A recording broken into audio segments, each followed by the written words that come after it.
Hey there! In today's video, I'm going to show you how I make my lunch bowls, which if you follow me on Instagram, they're typically brown rice and sauteed veggies. We don't use any oil or salt in our food, so I just wanted to share with you how we make those so you can cook that way. It's very easy to make, it's super healthy, and it's very cheap. Oh, and the reason why we don't use oil in our food, it's because oil is very high in calories and it's very processed. So when sauteing veggies or cooking them up, you really don't need to use any oil. I just use water. Another reason is that we actually want to taste the vegetables themselves. Using oil, it muddies the taste of the foods you're actually eating, and you really end up just tasting the oil itself. I never cook with oil. I try to avoid oil at all costs because it is highly processed and it's just not necessary. We don't use salt either because it's also unnecessary to add salt to foods. Veggies have plenty of trace salts in them. Too much salt just causes bloating, water retention, and I just prefer to avoid it if I can. Yeah, in this meal, like brown rice with veggies, you can also use potatoes or black rice or pasta, whatever type of starchy foods you like, and use whatever veggies you like. These are just the veggies we like currently while we're staying in Spain, and I do imagine this meal will change as the seasons change. Like as it gets colder, we'll incorporate other foods into our diet. So these are the veggies we're using today. We have some peppers here, zucchini, carrots. Sometimes we use sweet potato in addition to carrot. These green beans, and then mushrooms. And you can use whatever veggies you like. This is just what we like from the fruit shop, and we get veggies every day. And so for these veggie bowls, we typically have it with brown rice, and I've just been getting this brown rice from Carrefour. And to season the veggies, I use oregano, and today I'm gonna use paprika. You can also use like black pepper, cayenne pepper, chili powder if you like those. So these are some other seasonings you can use in cooking veggies. I have thyme. This is a spice blend of pepper, cayenne, cominos, and black pepper. Nutritional yeast. It's like a cheesy flavoring, and it's high in B vitamins. And this is what it looks like. And this is just a deactivated yeast, and it adds like a cheesy, savory flavor to dishes. And then we also use tomato paste to add some extra flavor. You don't have to use tomato paste, but it does add a nice rich tomato flavor to the veggies, and especially with mushrooms. And if you use onion, it just creates a nice sauce. And so usually what happens is I start working on the rice while Kuba preps all the veggies. So you just want to slice all the veggies thin and set them aside. And if you do onion, keep the onion separate. And for the rice, for 2 people, we've been making this much rice, just a little mug's worth. And I do a ratio of 1 mug of rice to 4 mugs of water. And then I also put in some bay leaf for extra flavor. And so in this little cup, I have 2 teaspoons of oregano and 2 teaspoons of paprika. Just give it a good stir and let it come up to a boil on high heat. Alright, so once this starts boiling, I am going to turn down the heat 2 stops. And that's just to keep this at a gentle simmer. And then I'm just gonna let this simmer like this for a while. I'm not sure how long since I've never timed it, but I am going to time it today just to tell y'all. And just stir this occasionally. Prepping the veggies. And this is what I mean by a gentle simmer. It's just barely bubbling like this. And then cooking rice, like low and slow is best because you don't have to stir it that often. The rice is like nice and fluffy at the end, so this is how I prefer to cook it. And the bay leaf is optional. You don't have to put bay leaf in. Thanks for prepping everything. Alright, so it's about, I think, 36 minutes after I started simmering this rice. So once the rice gets to this stage, where almost all the water's absorbed, you're going to turn off the heat, cover the rice, and then move it somewhere else so it has time to steam. And then start working on the veggies. So the order of the veggies, first I'm going to cook the mushrooms, and then the rest, the peppers, carrots, and beans. And then at the very end, I'll add in the zucchini. So I'm gonna use a large pan to cook the veggies. And I started out on high heat. And since we're not using oil, I'm going to be cooking them with water. So I use about like half a mug's worth of water.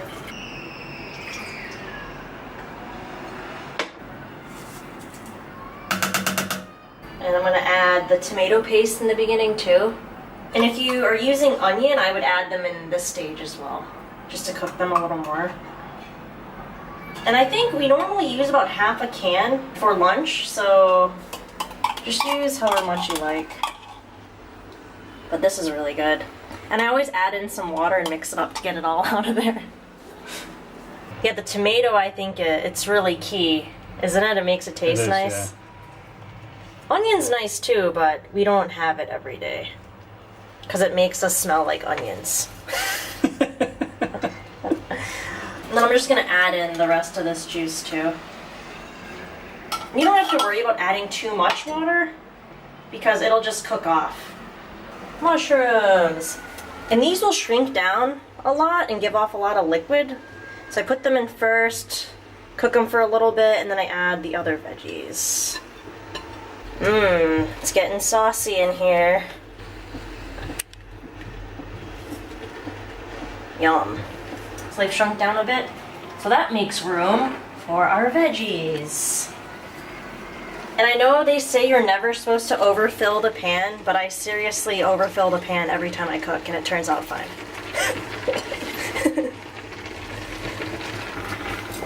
And so basically all you're gonna be doing is stirring this pretty often to make sure everything gets cooked evenly. And the water, once that cooks off, the steam from that is going to cook the veggies, as well as the heat from the pan itself. So you have to keep stirring so nothing sticks. And if at any point it does start to stick, just add a little bit more water, like a splash of water to the pan. You can also use veggie stock. Some people like using veggie stock. So I cook these veggies on a high heat the entire time. I just keep stirring them. Yeah, fairly often though.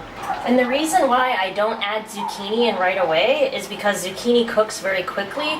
So once these are almost done, then I will fold in zucchini. You don't want to overcook that because it just turns to mush.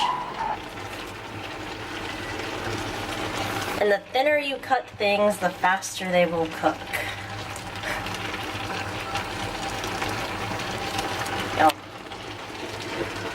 Okay, so it looks like we're getting close. I'm gonna do a little taste test. This is how I figure out if they're done yet. Almost. Alright, I think it's time to add the zucchini now. Oh. Add it in there. And then this will cook very quickly. So I just stir it. This is a sweaty process. Isn't it? It is. In Spain it is. In summertime it is. The zucchini's been in here for not too long. But what I'm going to do now, I'm going to turn the heat off, and it'll continue to cook even though the heat is off because the pan is still quite hot, all the veggies are hot. So I'll just keep stirring it, and the zucchini will continue to cook. And then usually at this time, I just let this sit here, and I go and cut up the avocado and prep anything else I need to prep before we start plating. So yeah, I'll just let this hang out, and it'll continue to cook a little bit and steam. Looks good though? It does. And so we like to have our lunch bowls with avocado. So I'll show you how I cut the avocado. So first, always remove this little nub thing because if you don't, it'll end up in the avocado. Hopefully these are good. Please be good.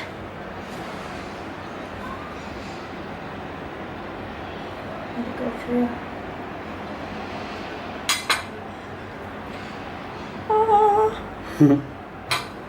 And then be careful doing this. Oh, it came out easily. Boop. And then what I do is I just score them, but I don't cut all the way through the skin. I just gently go like that.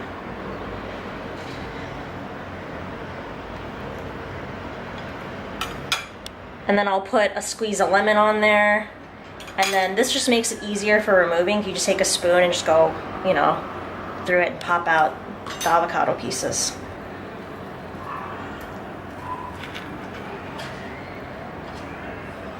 And the lemon prevents it from browning and it makes it taste nice. I like it.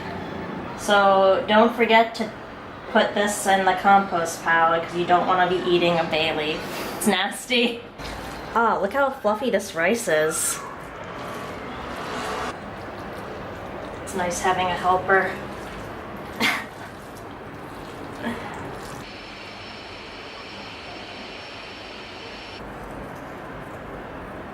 Yeah, these are rather big pieces.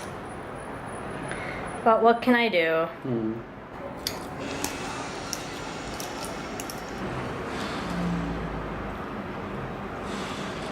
Yum.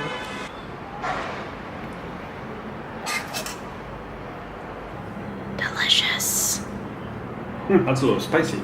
Is it? I put paprika in there. Oh, it tastes good though. Oh, good. First taste.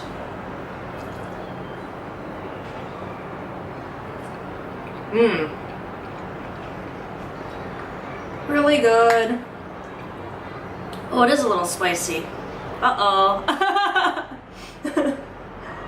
Yeah, so that's how I make my lunch bowls. Super easy to make, it's very cheap, it's healthy and filling. And so we're happy to eat the same thing every day. And I know some of you have asked on Instagram, like, do you ever get tired eating the same thing every day? And really, we never get tired of eating this food because these are the foods we want to eat. Like, just imagine if you could eat your favorite food every single day. You probably wouldn't get sick of it because it's your favorite food. So we just eat what we like and this works for us. We're gonna keep eating it. You know, every day I cook it, it is slightly different. Like I'll use more or less tomato paste, we might add onion, we use different spices. So every day it is slightly different. So it's always new and exciting to us and we're happy to eat it, so we're gonna keep eating it that way. Oh, and if you're looking for other recipes similar to this one, low in fat, oil-free, healthy, nutritious, you know, full of carbs, check out my free ebook. I'll post a link to that in the video description down below. I have plenty of recipes and other cooking tips in there on how to cook without oil and with no salt. Different ideas for healthy meals like this. If you have any questions on these methods or how to cook this way or things to eat or things to try, just post a comment down below. Follow my Instagram because I post daily my breakfast and lunch and whatever I'm eating, and I will see you next Wednesday. Thanks.